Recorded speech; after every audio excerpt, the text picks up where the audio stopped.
நாங்கள் டெய்லி ஒரு நாளைக்கு ஒரு 150 ரூபாய்க்கு அடிப்போம். ஆனால் இப்போ வந்து 200 ரூபாய்க்கு அடிக்கிற மாதிரி இருக்குது. எங்களுக்கு அதில் 50 ரூபா ஓகே எக்ஸ்ட்ரா நஷ்டம் தான் வரப்போகுது. வியாபாரத்துக்கு போகும்போது மறுபடியும் நீங்கள் கொஞ்சம் சிரமமாக தான் இருக்குது எங்களுக்கு. இன்னும் பெட்ரோல் விலை ஏறுங்கிறாங்களே, இது எப்படி வந்து சமாளிப்பீங்க? என்ன இது பெட்ரோல் விலை இனி ஏறாச்சுன்னா இனி விலைவாசியெல்லாம் அதிகமாகும். மக்களுக்கு ரொம்ப சிரமமாக தான் இருக்குது. எல்லா விஷயத்துலையுமே அது சிரமமாக தான் இருக்கும். இந்த விலையேற்றத்தை எப்படி பார்க்குறீங்க? அதே சமயம் இது உங்களுக்கு ஏதாவது நெருக்கடி கொடுக்க வாய்ப்பு இருக்கா? நெருக்கடி கொடுக்குதுன்னா இப்போ என்னென்னு பார்த்தீங்கன்னா, நமக்கு இது ஏறிச்சுன்னா எல்லா விலைவாசி ஏறும். ஏறுறப்போ கொஞ்சம் சிரமம் இருக்கும். சமாளித்து தான் ஆகணும், வேறு வழி இல்லை. இப்போ எவ்வளோண்ணா ஏறி இருக்கு? இப்போ 3 ரூபா ஏறி இருக்குது அப்படின்னு இருக்கிறாங்க. உங்களுக்கு வந்து என்ன புரியுது. கூடுதலாக செலவாகும்? இப்போ வந்து மாதத்துக்கு 2000 3000 கிடைக்கிறீங்கன்னா ஆமாம், இது எவ்வளோ உங்களுக்கு? நான் டெய்லியும் 100 ரூபாய்க்கு அடிப்பேன். இனி 50 ரூபாய்க்கு சேர்த்து 150 ரூபாய்க்கு அடிச்சு ஆகணும். டெய்லியும் வியாபாரத்துக்கு போகிறனால நாங்கள் எப்பொழுதும் டெய்லி 100 ரூபாய்க்கு அடிச்சுட்டு இருந்துச்சு.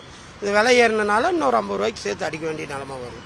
இது இப்போ கொஞ்சம் நமக்கு கொஞ்சம் சிரமம் தானே, கொஞ்சம் கஷ்டமாக தானே சூழ்நிலை. கொஞ்சம் கம்மியான பரவாயில்லன்னு நினச்சிட்டு இருக்கோம். ஆனால் அது வேர்ல்டு லெவலில் வந்து பெட்ரோல் பிரச்சனையாக இருந்தாலும் நம்ம ஒன்றும் பேசுறதுக்கு இல்லை. பட் நமக்கு இருந்தாலும் தனிப்பட்ட முறையில் கொஞ்சம் கஷ்டம் தானே. போர் பிரச்சனை இருந்தாலும் இந்த விலையை அவங்க குறைப்பாங்களா? குறைச்சா நல்லா இருக்கும். ஏன்னா முதல்ல ஒன்றும் குறைக்கல. முதல்ல விலை அதிகம் கம்மியாகும் போது, கச்சா எண்ணெய் விலை கம்மியாகும் போது குறைக்கல யாருமே. கரெக்டா குறைக்கல. இப்போ ஏறி இருக்குன்னு சொல்லி ஏத்துறாங்க. குறைச்சா நல்லது, அவ்வளோதான். வாழ்க்கை தரம் கொஞ்சம் வந்துடும்ல. புரிஞ்சுப்பாங்களா? இப்போ விலை விஷயத்துல ஒரு 10 ரூபாய் 20 ரூபாய் ஏற்றுனா அது மக்கள் புரிஞ்சுக்கிறாங்களா? உங்களுக்கு என்ன பண்ணி இருக்கு? மக்கள் புரியறதுக்குலாம் ஒன்றும் லேட் ஆகும்னா உடனேலாம் வச்சா கொடுத்துட மாட்டாங்க. நம்ம சொல்லி பார்க்கணும். புரிஞ்ச கஸ்டமர் கொடுப்பாங்க, இல்லை அப்படின்னா கொடுக்க மாட்டாங்க. அதுதான். இப்போ நீங்கள் வழக்கமாக எவ்வளோக்கு இப்போ டீசல் பெட்ரோல் அடிப்பீங்க? இப்போ உங்களுக்கு எவ்வளோ? ஆனால் டீசல் இதை விட ஒரு இப்போது 3 ரூபா ஏறி இருக்குங்களா, 3 ரூபா 50 பைசா ஏறி இருக்கு. இது என்னன்னா 1 லிட்டருன்ற கணக்கு 3 ரூபா 50 பைசாங்க. இப்போ நம்ம வாரம் ஃபுல்லாக ஓட்டும்போது பார்த்தீங்கன்னா அது பட்ஜெட்னு பார்த்தா ஒரு 300 ரூபா அந்த மாதிரி இருக்கு இல்லையா, அதில் எங்களுக்கு இதாகும். அப்போ மாதத்துக்கு அதே வந்து பார்த்தீங்கன்னா 1500 ரூபா வரைக்கும் வரும். அது எங்களுக்கு கொஞ்சம் சிரமமாக தான் இருக்கும். கொஞ்சம் ஏற்றாம இருந்துருக்கலாம். மதுரையிலேருந்து நாங்கள் வாரோம். அங்கேருந்து வந்து வியாபாரம் பார்க்குறோம். டீசல் எவ்வளோ ஆகும் ஒரு நாளைக்கு பாருங்க. ஒரு நாளைக்கு 2000 ரூபாய்க்கு போடுறோம். இப்படி போட்டாக்க நாங்கள் எப்படி வியாபாரம் பார்க்குறது? டீசல் விலை டக்குன்னு இவ்வளோ விலை கூடிக்கிருச்சு வேற எக்கச்சக்கமா. ஒரு நாளைக்கு 1000 ரூபா 2000 ரூபா டீசல் போடுறோம். அப்படி போட்டால் நாங்கள் எப்படி சம்பாரிச்சு இதை எப்படி பிழைக்கிறது? நாங்கள் டீசலுக்கே போயிடுது எல்லாமே. போட போட டீசலுக்கே போயிடுது. என்ன வியாபாரம் பார்க்குறீங்க? என்ன நாங்கள் வெங்காயம் தக்காளி இப்படி வியாபாரம் பார்ப்போம். பழம் வியாபாரம் இது பார்க்குறோம். ஊரா பார்க்குறோம் வியாபாரம். வெங்காயம் பழங்கள் வச்சு விற்கிறவங்க திடீர்னு டீசல் விலை வந்து ஏறிடுச்சு. டீசல் விலை ஏறனால எங்களுக்கு வந்து வியாபாரம் வந்து கொஞ்சம் பாதிப்பாகிற மாதிரி இருக்கு. ஏன்னா நாங்கள் வந்து விலை கம்மியாக வச்சு விற்கிறோம். மக்களுக்காக நாங்கள் சேவை செய்கிற மாதிரி ஒரு வகை வச்சு விற்கிறோம். அப்புறமா டீசல் விலை கூட்டிட்டா நாங்கள் விலையை ஏற்றி போடுற மாதிரி வரும். அப்புறமா மக்கள் வாங்க மாட்டாங்க. எங்களை மாதிரி வியாபாரி நிறைய பேர் இருக்காங்க. மத்திய அரசாங்கம் இதுக்கு வந்து சரியான ஒரு முடிவு எடுத்து கொஞ்சம் விலைவாசியை கொஞ்சம் குறைக்க சொல்லணும் சார்.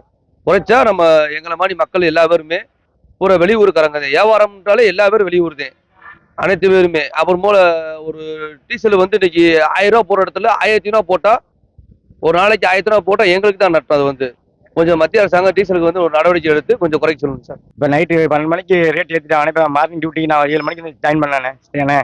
இப்போ என்னன்னா கஸ்டமரை ஏன் ரேட் ஏற்றிட்டு நாங்களே இதில் இருக்கோம் அப்படின்னு சொல்லி கஷ்டத்தில் இருக்குன்னு சொல்கிறாங்கண்ணே. நாங்கள் வந்து பெரிய ஆட்கள் இல்லைண்ணே. சரி, நாங்கள் தினக்கூலிக்கு தான் வந்திருக்க வேலைக்கு. அவங்க கஷ்டத்தை எங்கள்கிட்ட கும்பிட்றாங்கண்ணே. நாங்கள் யார்கிட்ட கும்பிட்றோம்னு தெரிலண்ணே. சரியாண்ணே. ரொம்ப கஷ்டமாக இருக்குது எங்களுக்கு. ஒர்க் பண்ணுறதுக்கே மனசு ரொம்ப கஷ்டமாக இருக்குண்ணே. ஏன்னா அவங்களுக்கு சாட்டிஸ்ஃபை பண்ணணும், எங்களுக்கு சாட்டிஸ்ஃபை பண்ணணுண்ணே. ரொம்ப கஷ்டமாக இருக்குண்ணே. சரியாண்ணே. இதுக்கு மேலே நம்ம என்ன சொல்ல முடியும்? இதுக்கு மேலே அரசாங்கம் தான் பார்த்துக்கிறோம்ண்ணே. பெட்ரோல் விலை ஏறிக்கிட்டு இருக்கு. இப்பவும் அதிகமாக 3 ரூபா கூட்டியிருக்காங்க.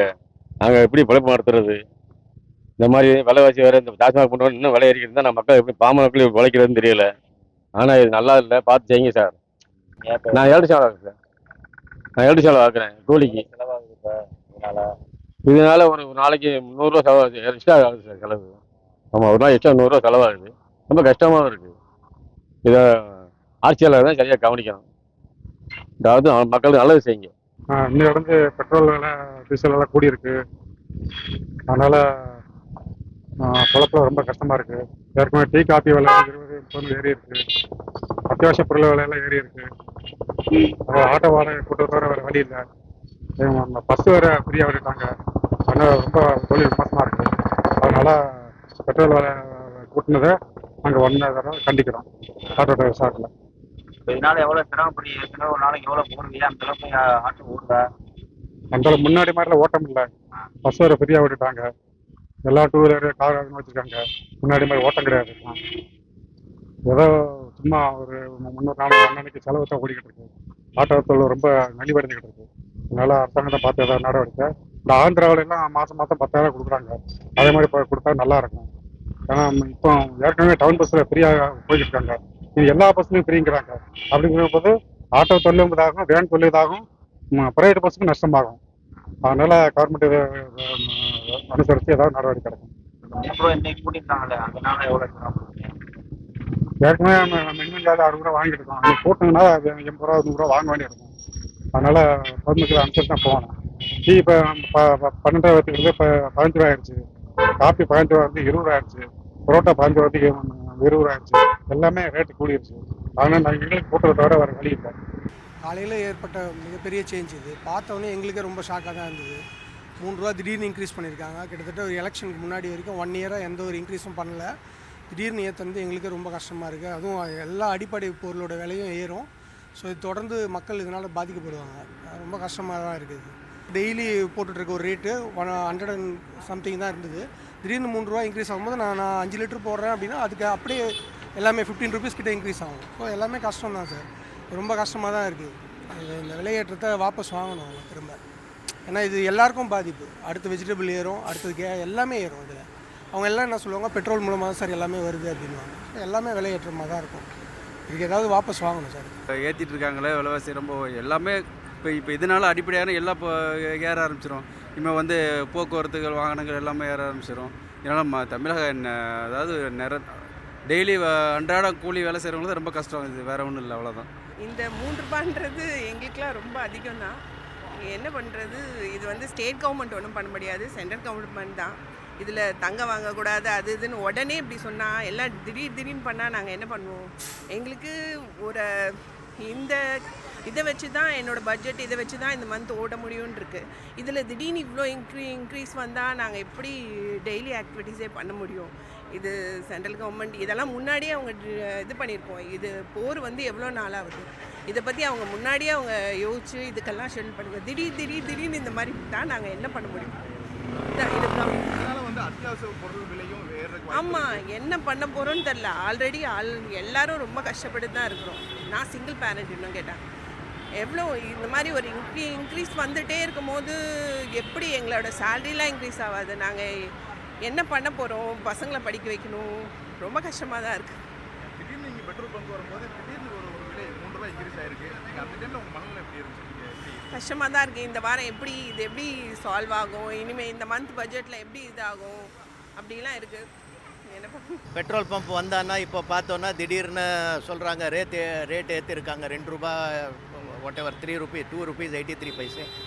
Think this will add to more inflation. இன்னும் விலைவாசி எல்லாம் ஏறி போயிடும். கவர்மெண்ட் கொஞ்சம் இன்னும் லோவர் சைடு மக்களுக்கு they should subsidize and at least not increase the rate of petrol and diesel. ஏன்னா திஸ் இஸ் ஆல் ரொம்ப அவசியமான இது. நம்ம வேலைக்கு போகிறோம், இப்போ காய்கறி வேணும், பொருள் வேணும் ஏதாவதுன்னா. ஸோ இது மட்டும் கொஞ்சம் பார்த்துட்டு, தெரியும் வேர்ல்டு ஓவர் ரேட்டு இன்க்ரீஸ் ஆகிருக்கு. ஆனால் நம்ம நாட்டை தான் பார்க்கணும். இவ்வளோ டெஃபிஷியட் இருக்குது, எவ்வளோ பொருள் ஃப்ரீயெல்லாம் தராங்க. அதோட இந்த சப்சிடி எங்கே கரெக்டாக போய் சேருதோ மக்களுக்கு, இதில் வந்து கவர்மெண்ட் ஷுட் சப்போர்ட். தவிர்க்க முடியாத தம்ப்நெயில்ஸ், கலக்கலான கண்டென்ட்ஸ், சினிமாவும் சீரியஸ் பிரச்சனைகளும், பல வருடங்கள் இடைவெளிக்கு பிறகு இந்த படத்துல ஒரு கலகலப்பும் கைகலப்பும். போயிட்டே தான் இருக்காரே தவிர பிரேக்கே இல்லாமல் பிரேக்கிங் நியூஸ் சொல்லும் தந்தி டிவி ஆப். இன்ஸ்டா தலைமுறை வரை இறங்கி அடிக்கும் தந்தி டிவியின் டிஜிட்டல் எக்ஸ்க்ளூசிவ். அது தண்ணிக்குள்ள போகும்போது ஹேங் ஆயிடுச்சு. உங்களுக்கு விஜய் சார் எந்த அளவுக்கு ரொம்ப பிடிக்கும்? Of course, Malayalis are huge Vijay sir fans. ரெண்டு பேருமே ரொம்ப பிடிக்கும் எனக்கு. தந்தி டிவி ஆப்பை இலவசமா டவுன்லோட் செய்யுங்க. ஃபாலோ பண்ணுங்க, சப்ஸ்கிரைப் பண்ணுங்க, என்ஜாய் பண்ணுங்க.